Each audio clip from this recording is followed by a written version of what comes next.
Entonces, iniciando, pues lo que valdría la pena cuestionarnos y preguntarnos realmente por qué estoy neuromonitorizando, por qué necesito saber las cosas y qué cosas me voy a preguntar. Entonces, puntualmente esto me va a permitir identificar lesiones, establecer manejos asociados y verificar la plausibilidad y la eficiencia de los manejos que yo estoy implementando, lo cual me va a llevar a disminuir los desenlaces precarios, incrementando la funcionalidad y los mejores desenlaces duros en los pacientes en cuanto a recobranza de la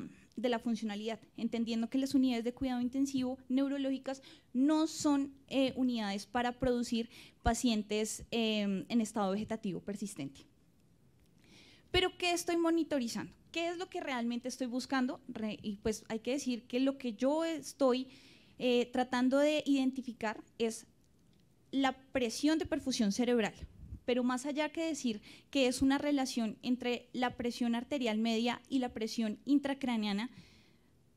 sería realmente quedarnos cortos, porque más allá de eso hay unas cuestiones que nosotros debemos interpretar para lograr conseguir, y realmente lo que tenemos que buscar y monitorizar es la presión de perfusión cerebral óptima. Más allá que lo que nos van a decir los libros, que de 50 a 150, pues cada paciente tiene una patología diferente y cada paciente va a tener un estado neurológico diferente que va a hacer que esta varíe. A grandes rasgos, sí, va a estar determinada por la PAM y va a estar determinada por la presión intracraneana, pero estos a su vez están relacionados y determinados por otras variables como son la resistencia vascular sistémica, la elastancia del sistema arterial, el gasto cardíaco. Asimismo, la PIC va a estar dada por la distensibilidad cerebral del componente sanguíneo y pues el líquido cefalorraquídeo, siempre en el contexto de conservar, identificar y responder la pregunta: ¿el paciente regula o no autorregula?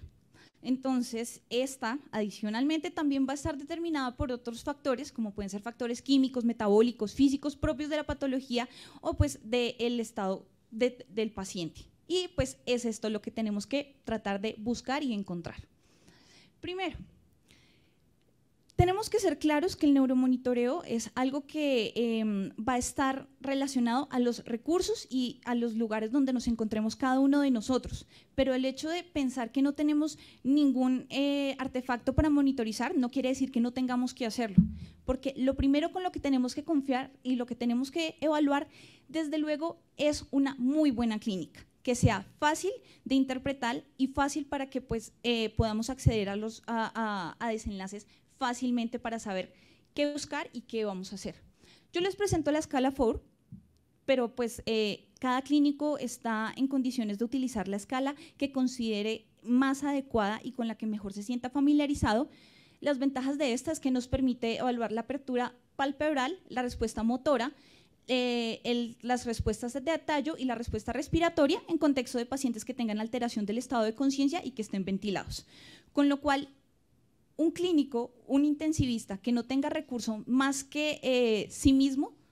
pues podría hacer una aproximación de cuándo esta presión de perfusión pudiese estar comprometida y tiene que buscar la manera de sacar a su paciente a unidades donde podamos brindarle apoyos más complejos. ¿Qué es lo segundo que vamos a tener en la mayoría de unidades donde se preste la posibilidad de tener una unidad de cuidado intensivo, ni siquiera neurointensivo, y definitivamente tenemos la herramienta del TAC? La escala Marshall es especialmente eficiente porque de un modo muy rápido, dado la presencia de lesiones y adicionalmente la desviación de la línea media y el borramiento de las cisternas de la base, pues vamos a poder identificar el riesgo de hipertensión endocraniana posiblemente asociado a edema o a pues, cualquier lesión ocupante de espacio, como de manera ascendente y de acuerdo a los hallazgos que vamos encontrando nos podamos ir correlacionando con el riesgo de hipertensión endocraniana. La evaluación de las fisuras de las estructuras de la base nos permite evaluar las cisternas supracelar, la cisterna interpeduncular, la ambient, la cuadrigeminal y la crural, y básicamente lo que nos permite es ver cómo la obliteración de todas ellas o paso a paso cómo se van perdiendo, pues va a incrementar el riesgo de que tengamos hipertensión endocraniana y pues que tengamos que iniciar un manejo, ya sea pues acompañado pues a una remisión en caso de no contar con ningún otro tipo de apoyo adicional, de un modo pronto y de un modo efectivo. Porque si bien la presión intracraneana es uno de los determinantes más importantes en nuestra presión de perfusión cerebral y esta va a estar asociada al equilibrio que va a haber dentro de los componentes que van a estar dentro de la calota como una estructura poco distensible y rígida, los cuales pues se refieren al cerebro como al tejido tisular, al líquido cefalorraquídeo y al componente sanguíneo, y pues el equilibrio que existan entre ellos y la capacidad que tenga cada sistema de estos de soportar los cambios y que pudiese generar los incrementos de volumen de otros sistemas, pues son estos los determinantes que vamos a tener en la presión intracraneana, sabiendo que la media normal va a ser de 7 a 15 milímetros de mercurio y pues realmente saber y definir qué es hipertensión endocraniana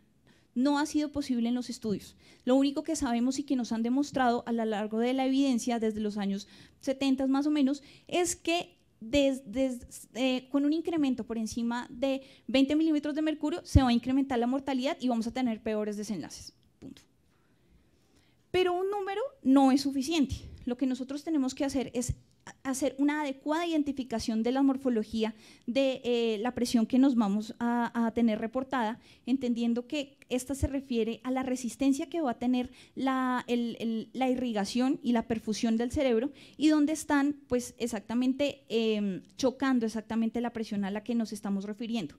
En situaciones donde vamos a estar en la base de la curva donde tenemos una alta distensibilidad, es decir que nuestro cerebro y el sistema nervioso dentro de la calota tiene la posibilidad de acoplarse a los diferentes cambios de volumen por medio de los mecanismos compensatorios, de los cuales nos hablarán en la siguiente charla, pues vamos a estar en la base y vamos a tener una curva que va a estar, como la vemos en primer lugar, de un modo normal. Sin embargo, en los momentos en que vamos incrementando la tensión, la presión dentro del cráneo, pues vamos a ver cómo se van a dar cambios en la morfología, porque realmente la presión ya no está dando contra los vasos, sino llega casi directo al tejido cerebral y posteriormente, pues al momento en que va incrementándose la presión, se van perdiendo nuestros componentes de buffer a estos cambios y pues sencillamente vamos a llegar a un punto donde no va a existir una adecuada diferencia entre el flujo cerebral y pues las resistencias que vamos a tener y vamos a tener una obliteración completa de la perfusión. Aproximaciones no invasivas de esto, pues podemos hacerlas por medio de muchos métodos, principalmente hay uno bastante que va en auge su utilización, puede ser el Doppler transcraneal, donde incrementos en los IPs y disminución de las velocidades de flujo nos van a hablar de altas probabilidades en incremento de la presión intracraneana. Esto nos ayudaría en primer caso a definir qué pacientes de pronto podrían beneficiarse en mayor medida de monitorizar la presión intracraneana de un modo invasivo, siendo esta el gol estándar, o cómo pudiésemos aproximarnos a la hipertensión endocraniana o a la presión como tal en aquellos pacientes donde la monitorización invasiva no va a ser posible, por medio del Doppler transcraneal o por medio sencillamente de la utilización de la medición de la vaina del nervio óptico con un valor de corte de 0.5 dentro de la población general. Sin embargo, estudios en población colombiana sana nos hablarán de que incluso se pueden con valores superiores a 0.6. ¿Qué cosas son especialmente importantes y llamativas en el Doppler transcraneal? Y pues entendiendo que cada vez más las unidades de cuidado intensivo y otros servicios cuentan con el apoyo ecográfico con mayor facilidad, pues el IP, el cual se refiere, es un excelente medidor de qué tanta distensibilidad o elastancia van a tener los vasos, ya sea por enfermedad aterosclerótica donde el vaso se pone rígido por cualquier causa o sencillamente por transmisiones de la presión de los tejidos hacia el vaso, los cuales pues van a hacer que no se puedan hacer ajustes a la tensión de los vasos como se esperaría y pues nos pudiesen hablar como tal con alta probabilidad de tener hipertensión endocraniana. En un modo B, nosotros podríamos hacer un seguimiento a la línea media, también como un predictor de hipertensión endocraneal, y pues también vigilar pues diferentes estructuras y sangrados en la posibilidad de que estos existan. A través de la ventana transtemporal, nosotros podemos hacer un seguimiento adecuado y en la mayoría de los pacientes, no siendo todos, pero una adecuada visualización del polígono de Willis nos permite hacer una evaluación de la arteria cerebral media, la cual pues, es una de las más evaluadas en la utilización y en la medición de la presión intracraneal de un modo indirecto a través de fórmulas, o pues sencillamente por las estructuras y las morfologías de los flujos. Finalmente, si nosotros venir a un simposio es también generar algo de polémica. Presentar el BESTRIP, que es un estudio lleno de estas, pues podría ser algo complicado. Sin embargo, pues hay que tener dos cosas bien claras que nos dejó este estudio y que es lo que nosotros deberíamos aproximar a. Primero es que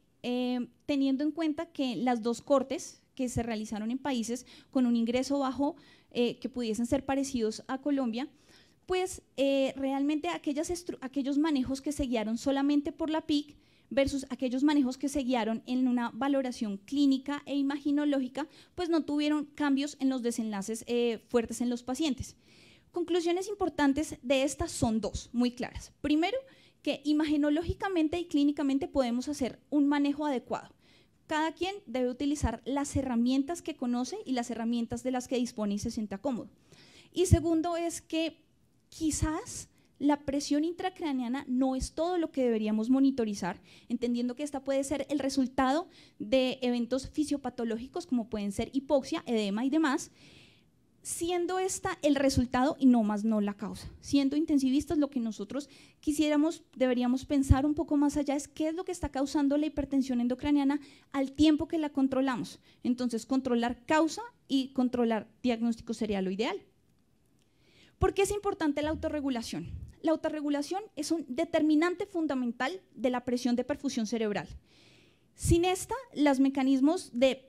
PAM y de PIC pues van a tener alteraciones que no nos van a permitir llegar a nuestra presión de perfusión cerebral adecuada, porque pues si hay cambios en la distensibilidad de los vasos, pues realmente pues no importa la presión intracraneana, no va a importar como tal la presión arterial media de la que dispongamos si no existen los mecanismos protectores del cerebro adecuados para regular el flujo que le va a llegar y mantener la presión que va a necesitar. Entonces, estrategias que vamos a tener, el existe o no, pudimos utilizarlo un test de hiperemia transitoria como una herramienta bastante pues, sencilla en pacientes que tengamos pues, bajo riesgo de lesión ateromatosa y pues, de paso pues, que estén estables hemodinámicamente con la compresión de la carótida y la insonación al tiempo de la arteria cerebral media y ver cómo van cambiando los flujos y esto va a ser una clara respuesta de cómo el sistema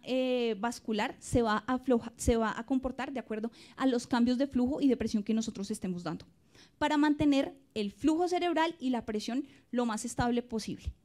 Así como estrategias un poco más complicadas que nos van a permitir identificar si existe o no y de paso pues establecer cuál es el rango de perfusión cerebral que va a mantener el paciente de acuerdo pues tanto a la presión como a su respuesta vascular. Estas pues se realizan por medio del seguimientos y de correlaciones de P. de Pearson, en las cuales se manipula la tensión arterial y se busca que exista o no la correlación en el rango en el que se va a mantener el flujo por medio del seguimiento de datos continuos.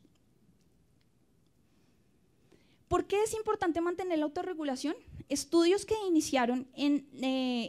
con la lesión cerebral traumática y posteriormente fueron extrapolados a otro tipo de patologías, nos dicen que sencillamente un cerebro que se autorregula es un cerebro que se protege y por lo tanto aquellos pacientes que van a mantener con más frecuencia y durante más tiempo es su mecanismo de protección, con en este caso la autorregulación, tienen mejores desenlaces, tanto en disminución de la mortalidad como en disminución de la discapacidad a mediano o largo plazo. Pero ¿qué más deberíamos seguir? Y es otra de las conclusiones del BESTRIP, es que quizás el seguimiento exclusivo de la presión intracraneana se queda corto, de acuerdo a las cosas que tenemos que seguir, porque no solamente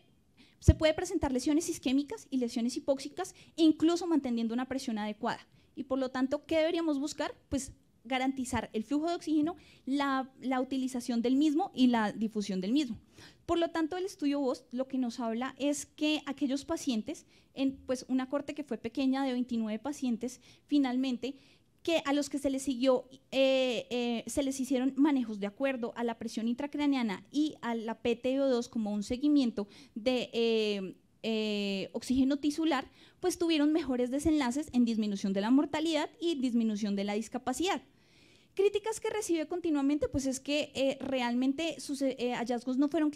fueron estadísticamente significativos, dada la poca muestra que se tuvo. Por lo tanto, la respuesta es sencillamente, se inició el VOS3, lo cual incrementando la muestra de 29 a 1024 pacientes que se presentarán en 2025, pues probablemente tengamos unas diferencias estadísticamente significativas similares al OxyTC, que hoy también está en camino. Por lo tanto, ya sabemos, podemos monitorizar PIC, podemos monitorizar oxigenación cerebral, pero no hay que pensar que la oxigenación cerebral es un mecanismo y es algo que se va a monitorizar a nivel de la NASA o en estaciones de cuidado intensivo de cuarto nivel. Realmente existen intervenciones muy sencillas que nos van a permitir identificar el oxígeno adecuado, la utilización del mismo como marcadores de perfusión y de adecuada mecanismo mitocondrial de utilización del mismo. Sencillamente, estrategias como la saturación venosa yugular, la cual se utiliza y se puede hacer por medio del paso de un catéter yugular